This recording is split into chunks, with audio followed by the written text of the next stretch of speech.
Alright guys, welcome back to another video. These are just popping up in my feed like crazy. So this is from Donald Ferraro.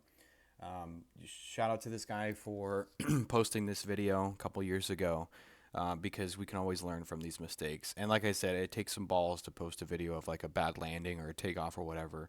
Posting it to know that it will help other people. So thank you, Donald. Okay, so I do not fly a tail wheel.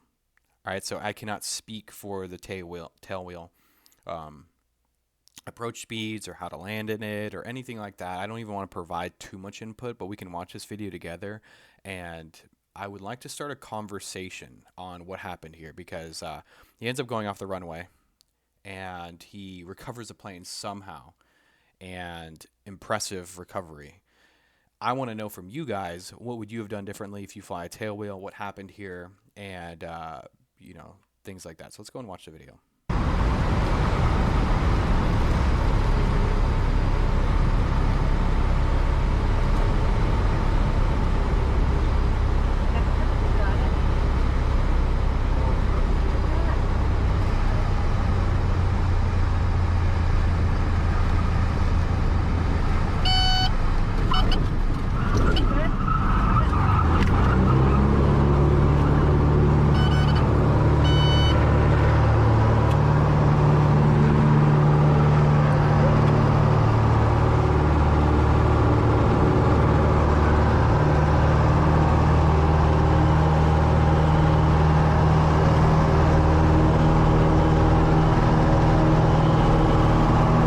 Okay, so he ends up obviously recovering, thankfully. I thought he was right here. I had no idea the first time I watched this that he actually ended up getting back into the air. I thought he was just on the grass or something. But he ends up maintaining that ground effect and uses that to his advantage.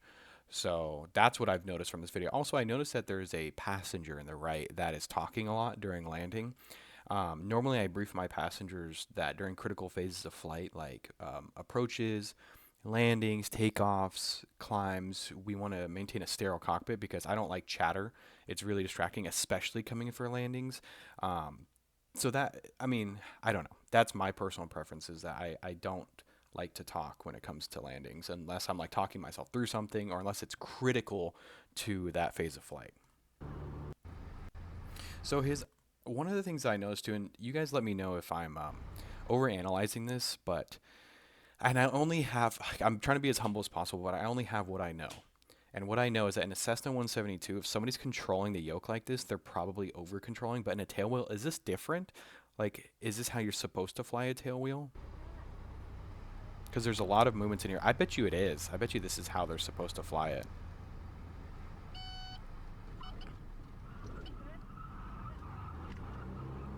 So right here, I'm noticing something.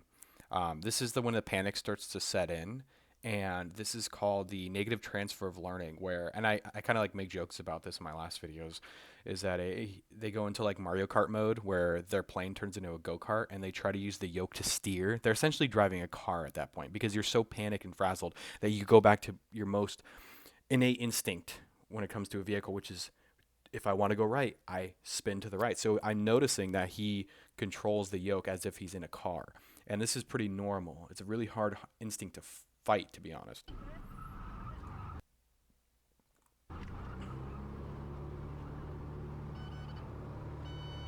But this right here, I think, is what saved him, is that like at this point, I'm like, yeah, I'm trying to wonder, what do you guys think? Do you think his better option would have been just to reduce power and get off in the grass because he is a tail wheel? Or do you think the go around was a risky mistake? And then he gets into ground effect, which is good. So you can use ground effect to your advantage. So you pop the wings up, you maintain about 5 feet above the ground, and you can build airspeed in this point. So it's like this. You can build airspeed above the ground and use that to your advantage to get more energy to rotate. And that's what he does here. Overall, I would say that was a pretty slick recovery. I really want to know if this should have been a go-around or if this should have been a, I don't know. My instinct tells me that if I'm a tail wheel and I can be in the grass anyways, I would have just reduced power. But he comes in, and anyways, he has like a perfect landing in the grass after that. So, anyways, that was a really, like, the first time I watched it, I had no idea. I'm sure you can, because the adverse yaw here is just yawing to the left. So I'm like, maybe it's because there's not enough right rudder in there. That P factor is starting to kick in. Maybe there's some winds. Maybe he's over controlling. Yeah, I wanted to post this video to see what you guys thought. Just because I can't really speak for tail wheels. I really want to get my tail wheel endorsement.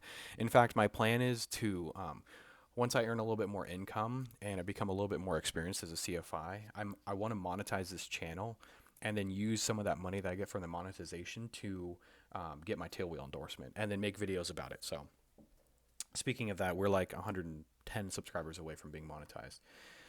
So let me know what you guys think. I really, really value your guys' input and your comments. I know my breakdowns aren't always perfect and I miss some things or I misspeak. And that's why I love opening up the conversation for these, because we watch these videos and we can have a conversation about what actually happened. And that is incredibly, incredibly valuable. All right, guys, I might be off to work now. I don't know. We're still in IFR. I'm hoping this fog blows off, but I'll see you guys for the next one.